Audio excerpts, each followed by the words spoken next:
متواجدون في منطقة ستاد في الشاوية. منطقة الشاوية واللي ما عرفهاش كاينة في المملكة المغربية. هاد الناس تتبرعوا بهذا الشيء لهذاك. لا زالت التبرعات مستمرة. هذه بداية تبرعات مساهمات لإخواننا وضحايا المناطق المتضررة من الزلزال. أهل مراكش تيرودات، يعني جميع المناطق المتضررة من الزلزال، ونقول لهم نحن متضامنون معهم قلبا وقالبا، ونحن مساهمون، ونحن مغاربة على قلب رجل واحد من أقصى الشمال إلى أقصى الجنوب.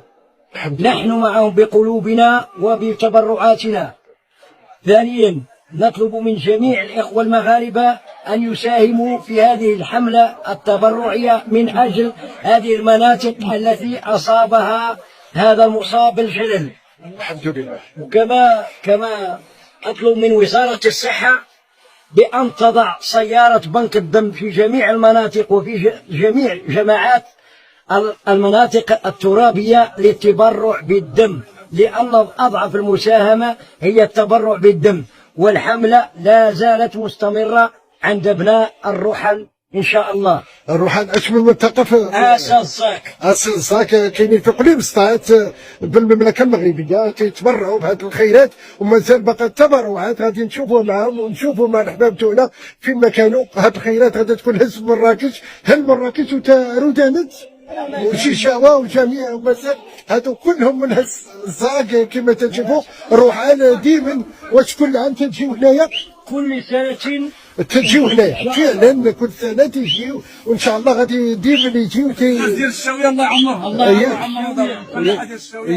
الصفعة القوية التي وجهها أهلنا في الصحراء المغربية للماسونية المتأسلمة المتخفية داخل الجزائر. فأهلنا في الصحراء المغربية قدموا تبرعات كبيرة جدا كما سنشاهد الآن لإخوانهم المسلمين في المناطق الزلزال، وقالوا نحن أمة إسلامية واحدة، كل من يسعى لتقسيم المغرب هم خونة، هم أعداء الإسلام والمسلمين. سنشاهد الآن أبلغ رد، ونقدم لكم فيديو لأحد أعوان الدولة العميقة، دولة الماسونية المتخفية عن أعين الشعب الجزائري، وهم يلعنون في تاريخنا الإسلامي ويتذكرون أجدادهم السريين الذين رفضوا أن يدرسوهم لنا في كتب التاريخ. تعالوا نبدأ حضراتكم من هذه الصورة من مدينة الداخلة المغربية. انطلقت قافلة من مدينة الداخلة المغربية إلى مراكش ووزازات لتقديم التبرعات، وكذلك انطلقت قوافل أخرى أيضا من مدينة العيون إلى مراكش ووزازات وغيرها من المناطق في مدن الصحراء المغربية. تعالوا نشاهد. أطفال، يعني نساء، رجال، شيوخ، جميع أطياف المجتمع.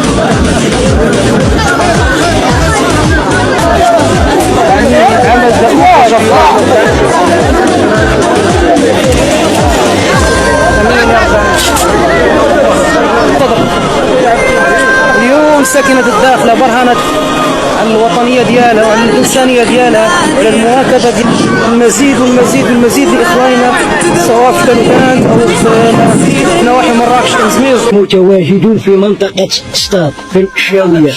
منطقة الشاوية واللي ما عرفهاش كاينة في المملكة المغربية. هاد الناس تتبرعوا بهذا الشيء لهذاك. لا زالت التبرعات مستمرة. بداية تبرعات مساهمات لإخواننا وضحايا المناطق المتضررة من الزلزال. أهل مراكش تيرودات، يعني جميع المناطق المتضررة من الزلزال، ونقول لهم نحن متضامنون معهم قلبا وقالبا. وشيشاوة وجميع ومازال هادو كلهم من الزاق كما تشوفوا. الرحال ديما واش كل عام تجيو هنايا؟ كل سنة تجيو هنايا فعلا، كل سنة تجيو، وإن شاء الله غادي ديما يجيو. ديال الشاوية الله يعمرها. الله يعمرها. هذا مشهد مؤلم لميليشيات البوليساريو الشيوعية. هذا مشهد مؤلم لميليشيات البوليساريو الشيوعية التي تتعاون مع إسبانيا وغيرها من البلدان التي تأمر على بلدنا المغرب. فهذه المشاهد تجعلهم يأكلون أنفسهم. فكما يقول الشاعر: اصبر على كيد الحسود فإن النار تأكل بعضها إن لم تجد ما تأكله. تعالوا نريهم مشهد آخر يجعلهم يموتون من الغيظ والكمد. وهنا تبرعات أهلنا من مدينة العيون.